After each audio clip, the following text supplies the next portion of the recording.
الحمدللہ رب العالمین والصلاة والسلام علی خاتم النبیین اما بعد فاعوذ باللہ من الشیطان الرجیم بسم اللہ الرحمن الرحیم۔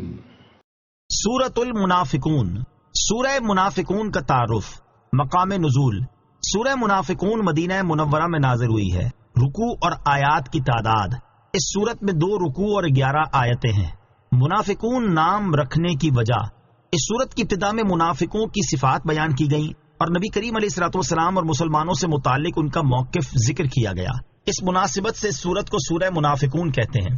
سورہ منافقون کے مضامین، اس سورت کا مرکزی مضمون یہ ہے کہ اس میں منافقوں کے نفاق کو ظاہر کیا گیا اور ان کے بارے میں بتایا گیا کہ منافق جھوٹ بولتے اور جھوٹی قسمیں کھاتے ہیں۔ نیز اس سورت میں یہ مضامین بیان کیے گئے ہیں۔ نمبر 1، اس سورت کی ابتدا میں بتایا گیا کہ منافق اپنے دلی عقیدے میں ضرور جھوٹے ہیں اور اپنی جان بچانے کے لیے انہوں نے اپنی قسموں کو ڈھال بنا لیا ہے، اور زبان سے ایمان لانے اور دل سے کفر کرنے کی وجہ سے اللہ تعالیٰ نے ان کے دلوں پر مہر لگا دی ہے، جس کی وجہ سے وہ ایمان کی حقیقت کو سمجھ ہی نہیں سکتے۔ نمبر 2، مسلمانوں کو بتایا گیا کہ منافق لوگ تمہارے دشمن ہیں، لہٰذا ان سے بچتے رہو۔ نمبر 3، یہ بتایا گیا کہ منافقوں کا یہ گمان باطل ہے کہ وہ مدینہ منورہ پہنچ کر مسلمانوں اور ان کے آقا و مولا جناب محمد الرسول اللہ صلی اللہ تعالی علیہ وسلم کو مدینہ منورہ سے نکال دیں گے۔ نمبر 4، اس سورت کے آخر میں مسلمانوں کو ترغیب دی گئی کہ وہ اللہ تعالیٰ کی اطاعت اور اس کی عبادت کرنے میں مصروف رہیں، اندرونی اور بیرونی دشمنوں سے مقابلے کے لیے اللہ تعالیٰ کی راہ میں مال خرچ کریں اور اس میں دیر نہ کریں، کیونکہ موت کا وقت کسی کو معلوم نہیں۔ سورہ جمعہ کے ساتھ مناسبت، سورہ منافقون کی اپنے سے ماقبل سورہ جمعہ کے ساتھ ایک مناسبت یہ ہے کہ سورہ جمعہ میں مسلمانوں کا ذکر کیا گیا اور اس سورت میں ان کی ضد یعنی منافقوں کا ذکر کیا گیا۔ دوسری مناسبت یہ ہے کہ سورہ جمعہ میں یہودیوں کا ذکر کیا گیا جو کہ زبان اور دل دونوں سے نبی کریم علیہ الصلوۃ والسلام کو جھٹلاتے تھے، اور سورہ منافقون میں ان لوگوں کا ذکر کیا گیا جو زبان سے حضور پرنور علیہ الصلوۃ والسلام کی نبوت کا اقرار کرتے اور دل سے اس کے منکر تھے۔ بسم اللہ الرحمن الرحیم۔ ترجمہ، اللہ کے نام سے شروع جو نہایت مہربان رحمت والا ہے۔ اذا جاءك المنافقون قالوا نشهد انك لرسول الله والله يعلم انك لرسوله والله يشهد ان المنافقين لكاذبون۔ ترجمہ، جب منافق تمہارے حضور حاضر ہوتے ہیں تو کہتے ہیں ہم گواہی دیتے ہیں کہ بے شک آپ یقیناً اللہ کے رسول ہیں، اور اللہ جانتا ہے کہ بے شک تم یقیناً اس کے رسول ہو، اور اللہ گواہی دیتا ہے کہ بے شک منافق ضرور جھوٹے ہیں۔ اذا جاءك المنافقون، جب منافق تمہارے حضور حاضر ہوتے ہیں۔ اس سورہ مبارکہ میں منافقین کے مختلف احوال بیان کیے گئے ہیں۔ چنانچہ اس آیت کا خلاصہ یہ ہے کہ اے پیارے حبیب صلی اللہ تعالی علیہ وسلم، جب منافق آپ کی بارگاہ میں حاضر ہوتے ہیں تو اپنی دلی حالت کے برخلاف کہتے ہیں کہ ہم گواہی دیتے ہیں کہ بے شک آپ یقیناً اللہ تعالیٰ کے رسول ہیں۔ ان منافقوں کے اس قول کے جواب میں اللہ تعالیٰ فرماتا ہے کہ اے حبیب صلی اللہ تعالی علیہ وسلم، اللہ تعالیٰ جانتا ہے کہ آپ اس کے رسول ہیں، اور ان منافقوں کے منہ سے جو بات نکلی وہ بالکل درست ہے، لیکن اللہ تعالیٰ یہ بھی گواہی دیتا ہے کہ منافق اس گواہی دینے میں ضرور جھوٹے ہیں، کیونکہ ان کا باطن ظاہر کے موافق نہیں، اور جو بات وہ کہتے ہیں اس کے خلاف اعتقاد رکھتے ہیں۔ اتخذوا ایمانہم جنتا فصدوا عن سبیل اللہ انہم ساء ما كانوا يعملون۔ ذلك بأنهم آمنوا ثم كفروا فطبع على قلوبهم فهم لا يفقهون۔ ترجمہ، اور انہوں نے اپنی قسموں کو ڈھال بنا لیا تو انہوں نے اللہ کے راستے سے روکا، بے شک وہ بہت ہی برے کام کرتے ہیں۔ یہ اس لیے ہے کہ وہ زبان سے ایمان لائے پھر دل سے کافر ہو گئے تو ان کے دلوں پر مہر لگا دی گئی، تو اب وہ سمجھتے نہیں۔ اتخذوا ایمانہم جنہ، اور انہوں نے اپنی قسموں کو ڈھال بنا لیا، یعنی منافقوں نے اپنی قسموں کو ڈھال بنا لیا ہے تاکہ وہ ان کے ذریعے قتل اور قید کیے جانے سے محفوظ رہیں۔ یہ زبان سے تو قسمیں کھاتے ہیں، لیکن ان کا عمل یہ ہے کہ لوگوں کو طرح طرح کے وسوسے اور شبے ڈال کر سرکار دو عالم صلی اللہ تعالی علیہ وسلم پر ایمان لانے اور اللہ تعالیٰ کی راہ میں جہاد کرنے سے روکتے ہیں۔ بے شک وہ بہت ہی برے کام کرتے ہیں کہ نفاق سے آپ کی بارگاہ میں آتے دھوکہ دینے کے لیے ایمان کا اظہار کرتے، لوگوں کو اللہ تعالیٰ کی راہ سے روکتے اور ایمان کے مقابلے میں کفر کو اختیار کرتے ہیں۔ ذَلِكَ بِأَنَّهُمْ آمَنُوا ثُمَّ كَفَرُوا، یہ اس لیے ہے کہ وہ ایمان لائے پھر کافر ہو گئے، یعنی منافقوں کے یہ برے اعمال اس لیے ہیں کہ وہ زبان سے ایمان لائے پھر وہ دل سے کافر ہو گئے اور ان کے دل کا کفر لوگوں پر ظاہر ہو گیا۔ منافقوں کی ان حرکتوں کی وجہ سے ان کے دلوں پر مہر لگا دی گئی ہے، تو اب ان کے دلوں میں ایمان کیسے داخل ہو؟ وَإِذَا رَأَيْتَهُمْ تُعْجِبُكَ أَجْسَامُهُمْ وَإِن يَقُولُوا تَسْمَعْ لِقَوْلِهِمْ كَأَنَّهُمْ خُشُبٌ مُّسَنَّدَةٌ يَحْسَبُونَ كُلَّ صَيْحَةٍ عَلَيْهِمْ هُمُ الْعَدُوُّ فَاحْذَرْهُمْ قَاتَلَهُمُ اللَّهُ أَنَّىٰ يُؤْفَكُونَ۔ ترجمہ، اور جب تم انہیں دیکھتے ہو تو ان کے جسم تمہیں اچھے لگتے ہیں، اور اگر وہ بات کریں تو تم ان کی بات غور سے سنو گے۔ حقیقتاً وہ ایسے ہیں جیسے وہ دیوار کے سہارے کھڑی کی ہوئی لکڑیاں ہیں، وہ ہر بلند ہونے والی آواز کو اپنے خلاف ہی سمجھ لیتے ہیں۔ وہی دشمن ہیں تو ان سے محتاط رہو، اللہ انہیں مارے، یہ کہاں اوندھے جاتے ہیں۔ وَإِذَا رَأَيْتَهُمْ تُعْجِبُكَ أَجْسَامُهُمْ، اور جب تم انہیں دیکھتے ہو تو ان کے جسم تجھے اچھے لگتے ہیں۔ عبداللہ بن ابی صحت مند، خوبرو اور خوش بیان آدمی تھا، اور اس کے ساتھ والے منافقین قریب قریب ویسے ہی تھے۔ جب یہ لوگ نبی کریم علیہ الصلوۃ والسلام کی مجلس شریف میں حاضر ہوتے تو خوب باتیں بناتے جو سننے والے کو اچھی معلوم ہوتی تھی۔ چنانچہ اس آیت میں مسلمانوں کو ان کی حقیقت بتائی گئی کہ اے مسلمانوں، جب تم منافقین جیسے عبداللہ بن ابی وغیرہ کو دیکھتے ہو تو ان کے جسم تمہیں اچھے لگتے ہیں، اور اگر وہ بات کریں تو تم ان کی بات غور سے سنو گے، حالانکہ حقیقت میں وہ ایسے ہیں جیسے دیوار کے سہارے کھڑی کی ہوئی لکڑیاں، جن میں بے جان تصویر کی طرح نہ ایمان کی روح نہ انجام سوچنے والی عقل ہے۔ وہ ہر بلند ہونے والی آواز کو اپنے خلاف ہی سمجھ لیتے ہیں، اور جب کوئی کسی کو پکارتا ہے یا اپنی گمشدہ چیز ڈھونڈتا ہے یا لشکر میں کسی مقصد کے لیے کوئی بات بلند آواز سے کہتا ہے تو یہ اپنے نفس کی خباثت اور برے گمان کی وجہ سے یہی سمجھتے ہیں کہ انہیں کچھ کہا گیا، اور انہیں یہ اندیشہ رہتا ہے کہ ان کے حق میں کوئی ایسا مضمون نازل ہوا ہے جس سے ان کے راز فاش ہو جائیں گے۔ وہ دشمن ہیں، اپنے دل میں شدید عداوت رکھتے ہیں، اور کفار کے پاس یہاں کی خبریں پہنچاتے اور ان کے لیے جاسوسی کرتے ہیں، تو ان سے بچتے رہو اور ان کے ظاہری حال سے دھوکہ نہ کھاؤ، اللہ انہیں مارے، یہ کہاں اوندھے جاتے ہیں اور روشن دلیلیں قائم ہونے کے باوجود حق سے منحرف ہوتے ہیں۔ یہاں آیت کی مناسبت سے ان لوگوں کے بارے میں دو احادیث سماعت کیجیے جن کی زبان اور دل آپس میں مختلف ہوں گے۔ نمبر 1، حضرت ابو ہریرہ رضی اللہ تعالیٰ عنہ سے روایت ہے، نبی اکرم صلی اللہ تعالیٰ علیہ وسلم نے ارشاد فرمایا، آخری زمانے میں کچھ لوگ ہوں گے جو دھوکہ اور فریب کے ساتھ دین کے ذریعے دنیا کمائیں گے، لوگوں کو نرمی دکھانے کے لیے بھیڑ کی کھال پہنیں گے، ان کی زبانیں شکر سے زیادہ میٹھی ہوں گی اور ان کے دل بھیڑیوں کے دل کی طرح ہوں گے۔ اللہ تعالیٰ ان سے فرمائے گا، کیا تم میرے ساتھ دھوکہ کرتے ہو یا مجھ پر جرت کرتے ہو؟ مجھے اپنی ہی قسم ہے کہ میں ان لوگوں پر انہی میں سے ضرور فتنہ بھیجوں گا جو ان میں سے سمجھدار لوگوں کو بھی حیران اور پریشان کر دے گا۔ نمبر 2، حضرت عائشہ صدیقہ رضی اللہ تعالیٰ عنہ سے روایت ہے، رسول کریم صلی اللہ تعالیٰ علیہ وسلم نے فرمایا، اللہ تعالیٰ ارشاد فرماتا ہے، میرے بندوں میں کچھ لوگ ایسے ہوں گے جو لوگوں کے سامنے تو بھیڑ کی کھال پہنیں گے، جبکہ ان کے دل ایلوا نام کی جڑی بوٹی سے بھی زیادہ کڑوے ہوں گے، اور ان کی زبانیں شہد سے زیادہ میٹھی ہوں گی۔ وہ لوگوں کو اپنے دین کے ذریعے دھوکہ دیں گے، یا وہ مجھے دھوکہ دے رہے ہیں یا مجھ پر جرت کرتے ہیں، مجھے اپنی قسم ہے میں ان میں ایسا فتنہ بھیجوں گا جو ان میں حکیم شخص کو حیران کر چھوڑے گا۔ وَإِذَا قِيلَ لَهُمْ تَعَالَوْا يَسْتَغْفِرْ لَكُمْ رَسُولُ اللَّهِ لَوَّوْا رُءُوسَهُمْ وَرَأَيْتَهُمْ يَصُدُّونَ وَهُمْ مُسْتَكْبِرُونَ۔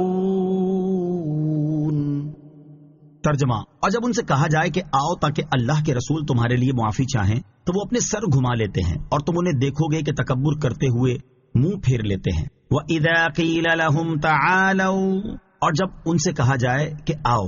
شان نزول، غزوہ بریسیع سے فارغ ہو کر جب نبی کریم علیہ الصلوۃ والسلام نے سر راہ قیام فرمایا تو وہاں یہ واقعہ پیش آیا کہ حضرت عمر رضی اللہ تعالیٰ عنہ کے اجیر جہجہ غفاری اور عبداللہ بن ابی کے حلیف سنان بن دبر جوہنی کے درمیان لڑائی ہو گئی۔ جہجہ نے مہاجرین کو اور سنان نے انصار کو پکارا۔ اس وقت عبداللہ بن ابی منافق نے حضور اقدس صلی اللہ تعالیٰ علیہ وسلم کی شان میں بہت گستاخانہ اور بےہودہ باتیں بکی اور یہ کہا کہ مدینہ طیبہ پہنچ کر ہم میں سے عزت والے ذلیلوں کو نکال دیں گے، اور اپنی قوم سے کہنے لگا کہ اگر تم انہیں اپنا جھوٹا کھانا نہ دو تو یہ تمہاری گردنوں پر سوار نہ ہو، اب ان پر کچھ خرچ نہ کرو تاکہ یہ مدینے سے بھاگ جائیں۔ اس کی یہ ناشائستہ گفتگو سن کر حضرت زید بن ارقم رضی اللہ تعالیٰ عنہ کو اس بکواس کی برداشت کی تاب نہ رہی اور انہوں نے اس سے فرمایا خدا کی قسم تو ہی ذلیل اور اپنی قوم میں بغض ڈالنے والا ہے، جبکہ سرکار دو عالم صلی اللہ تعالی علیہ وآلہ وسلم کو اللہ تعالیٰ نے عزت و قوت دی ہے اور آپ مسلمانوں کے محبوب ہیں۔ عبداللہ بن ابی کہنے لگا چپ ہو جاؤ، میں تو ہنسی مذاق کے طور پر یوں کہہ رہا تھا۔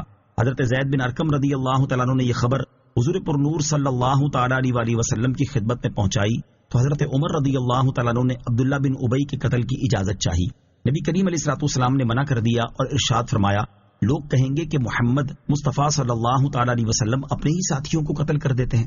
حضور انور علیہ الصلوۃ والسلام نے عبداللہ بن ابی سے دریافت فرمایا کہ تو نے یہ باتیں کہی تھی؟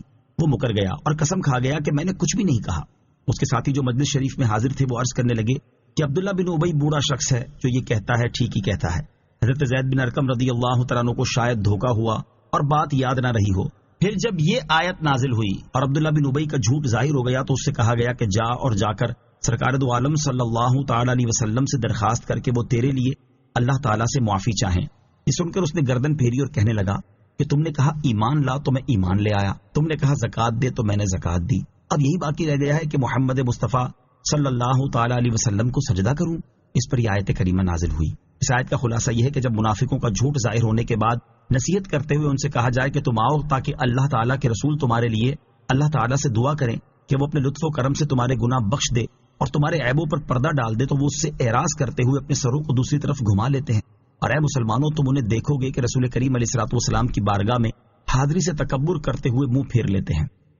سواء علیہم استغفرت لهم ام لم تستغفر لهم لن یغفر اللہ لهم ان اللہ لا یہدی القوم الفاسقین۔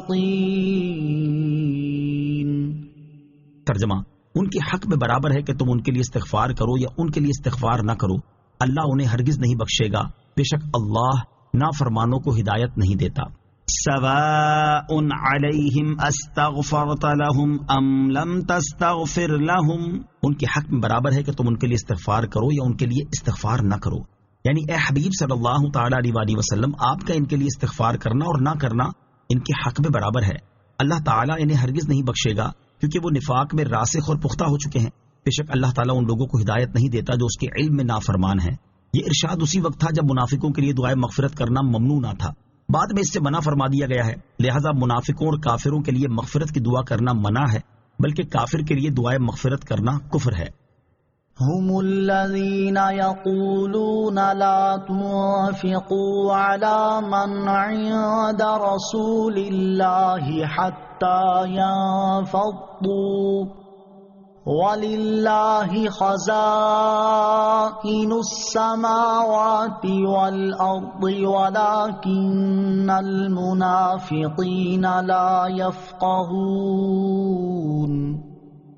ترجمہ: وہی ہیں جو کہتے ہیں کہ ان پر خرچ نہ کرو جو رسول اللہ کے پاس ہیں، یہاں تک کہ وہ ادھر ادھر ہو جائیں، حالانکہ آسمانوں اور زمین کے خزانے اللہ ہی کی ملک ہیں، مگر منافق سمجھتے نہیں۔ هم الذین یقولون، وہی ہیں جو کہتے ہیں، یعنی منافقین وہی ہیں جو لوگوں سے یہ کہتے ہیں کہ رسول اللہ صلی اللہ تعالی علیہ وسلم کے پاس موجود مہاجر صحابہ کرام علیہم رضوان پر خرچ نہ کرو تاکہ وہ غریبی سے پریشان ہو کر خود ہی ادھر ادھر ہو جائیں اور آپ علیہ الصلوۃ والسلام کے ساتھ نہ رہیں، حالانکہ آسمانوں اور زمین کے تمام خزانوں کا اللہ تعالی ہی مالک ہے اور در حقیقت وہی سب کو رزق دینے والا ہے۔ اگر لوگ ان پر خرچ کرنا بند کر دیں گے تو کیا ہوا، اللہ تعالی انہیں رزق عطا فرمائے گا، مگر منافق یہ بات سمجھتے نہیں، اسی لیے وہ ایسی واہیات بکتے ہیں۔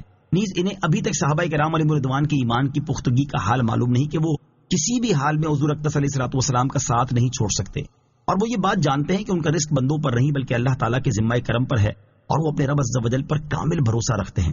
آج کے بہت سے بد مذہب بھی اسی طرح کا عقیدہ رکھتے ہیں کہ حضور اقدس علیہ الصلوۃ والسلام کسی چیز کے مالک نہیں، حالانکہ کثیر احادیث اس بات پر دلالت کرتی ہیں کہ حضور پر نور صلی اللہ تعالی علیہ وآلہ وسلم اللہ تعالیٰ کی عطا سے مالک کل ہیں۔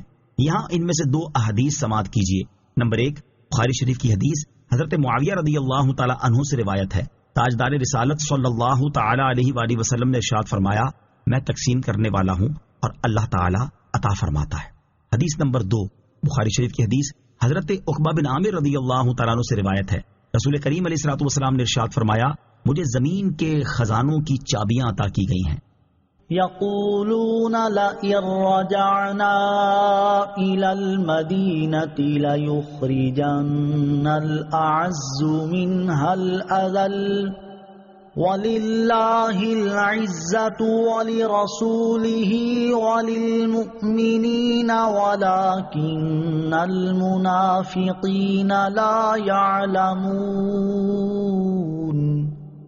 ترجمہ، وہ کہتے ہیں قسم ہے اگر ہم مدینے کی طرف لوٹ کر گئے تو ضرور جو بڑی عزت والا ہے وہ اس میں سے نہایت ذلت والے کو نکال دے گا، حالانکہ عزت تو اللہ اور اس کے رسول اور مسلمانوں ہی کے لیے ہے، مگر منافقوں کو معلوم نہیں۔ یقولون، وہ کہتے ہیں یعنی منافق کہتے ہیں اگر ہم اس غزوے سے فارغ ہونے کے بعد مدینے کی طرف لوٹ کر گئے تو ضرور جو بڑی عزت والا ہے وہ اس میں سے نہایت ذلت والے کو نکال دے گا۔ منافقوں نے اپنے آپ کو عزت والا کہا اور مسلمانوں کو ذلت والا۔ اللہ تعالیٰ ان کا رد کرتے ہوئے ارشاد فرماتا ہے کہ عزت تو اللہ اور اس کے رسول اور مسلمانوں ہی کے لیے ہے، مگر منافقوں کو معلوم نہیں۔ اگر وہ یہ بات جانتے تو ایسا کبھی نہ کہتے۔ منقول ہے کہ یہ آیت نازل ہونے کے چند ہی روز بعد عبداللہ بن ابی منافق اپنے نفاق کی حالت پر مر گیا۔ عبداللہ بن ابی منافق کے بیٹے کا عشق رسول۔ عبداللہ بن ابی کے بیٹے کا نام بھی عبداللہ تھا اور یہ بڑے پکے مسلمان اور سچے عاشق رسول تھے۔ جنگ سے واپسی کے وقت مدینہ منورہ سے باہر تلوار کھینچ کر کھڑے ہو گئے اور باپ سے کہنے لگے اس وقت تک مدینے میں داخل ہونے نہیں دوں گا جب تک تو اس کا اقرار نہ کرے کہ تو ذلیل ہے اور محمد مصطفیٰ صلی اللہ تعالی علیہ وسلم عزیز ہیں۔ اس کو بڑا تعجب ہوا کیونکہ یہ ہمیشہ سے باپ کے ساتھ نیکی کا برتاؤ کرنے والے تھے، مگر حضور اقدس علیہ الصلوۃ والسلام کے مقابلے میں باپ کی کوئی عزت و محبت دل میں نہ رہی۔ آخر اس نے مجبور ہو کر اقرار کیا کہ واللہ میں ذلیل ہوں اور محمد مصطفیٰ صلی اللہ تعالی علیہ وآلہ وسلم عزیز ہیں۔ اس کے بعد مدینے میں داخل ہو سکا۔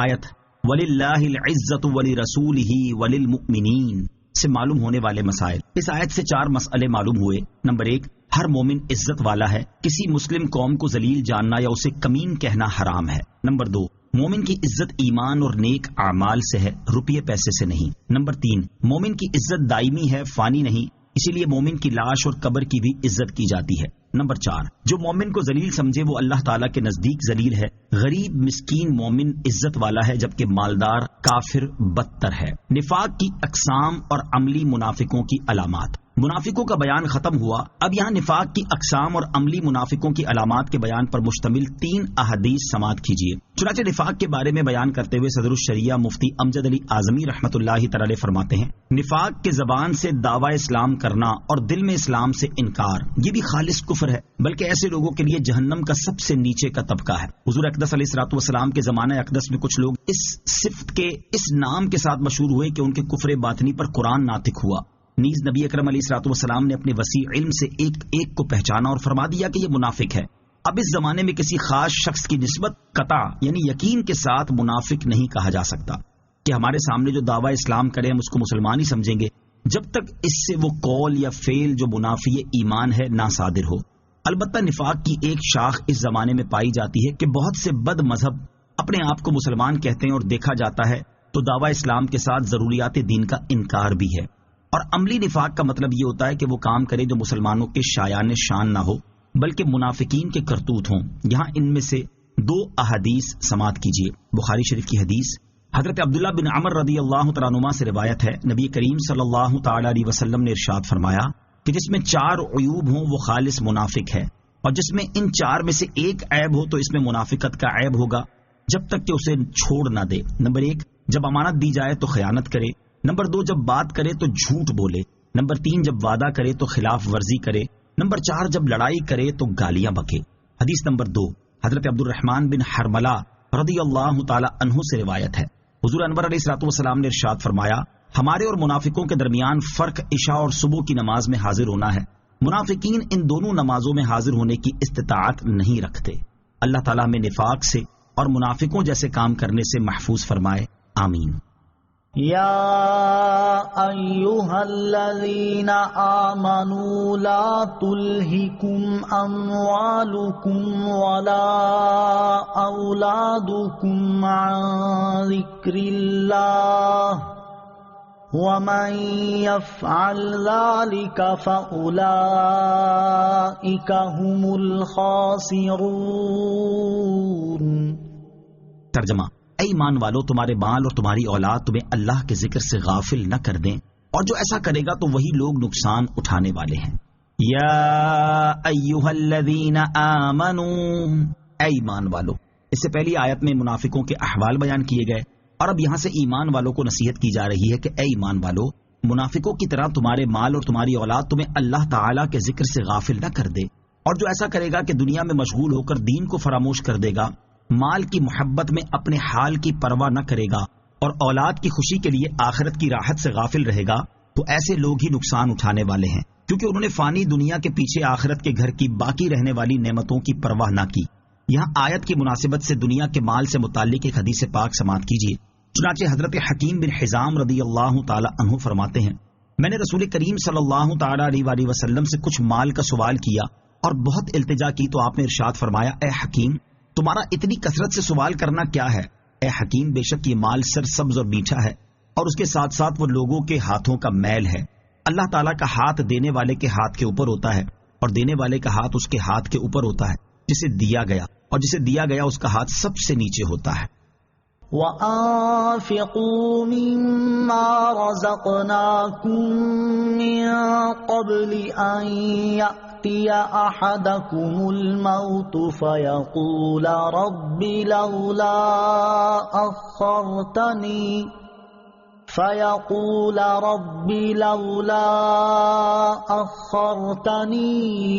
إِلَىٰ أَجَلٍ قَرِيبٍ فَأَصَّدَّقَ وَأَكُن مِّنَ الصَّالِحِينَ۔ ترجمہ، اور ہم نے تمہیں جو رزق دیا اس سے اس وقت سے پہلے کچھ ہماری راہ میں خرچ کر لو کہ تم میں کسی کو موت آئے تو کہنے لگے، اے میرے رب، تو نے مجھے تھوڑی سی مدت تک کیوں مہلت نہ دی کہ میں صدقہ دیتا اور صالحین میں سے ہو جاتا۔ وَأَنفِقُوا مِمَّا رَزَقْنَاكُمْ، اور ہم نے تمہیں جو رزق دیا اس سے کچھ ہماری راہ میں خرچ کر لو، یعنی اے ایمان والو، ہم نے تمہیں جو رزق دیا اس میں جو صدقات واجب ہیں انہیں ادا کرو، اور یہ کام موت کی علامات ظاہر ہونے اور زبان بند ہو جانے سے پہلے کر لو، تاکہ ایسا نہ ہو کہ تم میں کسی کو موت آئے تو وہ دل میں کہنے لگے، اے میرے رب، تو نے مجھے تھوڑی مدت تک کیوں مہلت نہ دی تاکہ میں صدقہ دیتا اور نیک لوگوں میں سے ہو جاتا۔ وَلَن يُؤَخِّرَ اللَّهُ نَفْسًا إِذَا جَاءَ أَجَلُهَا وَاللَّهُ خَبِيرٌ بِمَا تَعْمَلُونَ۔ ترجمہ، اور ہرگز اللہ کسی جان کو مہلت نہ دے گا جب اس کا مقررہ وقت آ جائے، اور اللہ تمہارے کاموں سے خوب خبردار ہے۔ وَلَن يُؤَخِّرَ اللَّهُ نَفْسًا إِذَا جَاءَ أَجَلُهَا، اور ہرگز اللہ کسی جان کو مہلت نہ دے گا جب اس کا مقررہ وقت آ جائے، یعنی یاد رکھو کہ جب اللہ تعالیٰ کا وعدہ آ جائے گا تو وہ ہرگز کسی جان کو مہلت نہ دے گا، اور اللہ تعالیٰ تمہارے تمام کاموں سے خبردار ہے، وہ تمہیں ان کی جزا دے گا۔ یاد رہے کہ یہاں آیت میں وعدے سے وہ وعدہ مراد ہے جس کا فیصلہ ہو چکا، جسے قضائے مبرم کہتے ہیں۔ اسی کے متعلق اللہ تعالیٰ ارشاد فرماتا ہے، اذا جاء اجلهم فلا يستأخرون ساعة ولا يستقدمون۔ ترجمہ، جب وہ مدت آ جائے گی تو وہ لوگ ایک گھڑی نہ تو اس سے پیچھے ہٹ سکیں گے اور نہ آگے ہو سکیں گے، لیکن قضائے معلق میں تبدیلی واقع ہو سکتی ہے، آئی ہوئی موت ٹل جاتی ہے، عمریں بڑھ جاتی ہیں۔ اسی کے بارے میں اللہ تعالیٰ ارشاد فرماتا ہے، يَمْحُو اللَّهُ مَا يَشَاءُ وَيُثْبِتُ وَعِندَهُ أُمُّ الْكِتَابِ۔ ترجمہ، اللہ جو چاہتا ہے مٹا دیتا ہے اور برقرار رکھتا ہے، اور اصل لکھا ہوا اسی کے پاس ہے۔ شیطان نے جو یہ عرض کیا تھا کہ ربی فانظرنی الی یوم یبعثون، اے میرے رب تو مجھے اس دن تک مہلت دے دے جب لوگ اٹھائے جائیں، اور اللہ تعالیٰ نے فرمایا تھا فإنک من المنظرین۔ ترجمہ، پس بے شک تو ان میں سے ہے جن کو مہلت دی گئی ہے۔ یہ بھی اسی قضائے معلق میں داخل ہے۔ اس سے واضح ہوا کہ ہر آیت اپنے اپنے موقع محل کے اعتبار سے درست ہے۔ آمنت باللہ صدق اللہ العظیم۔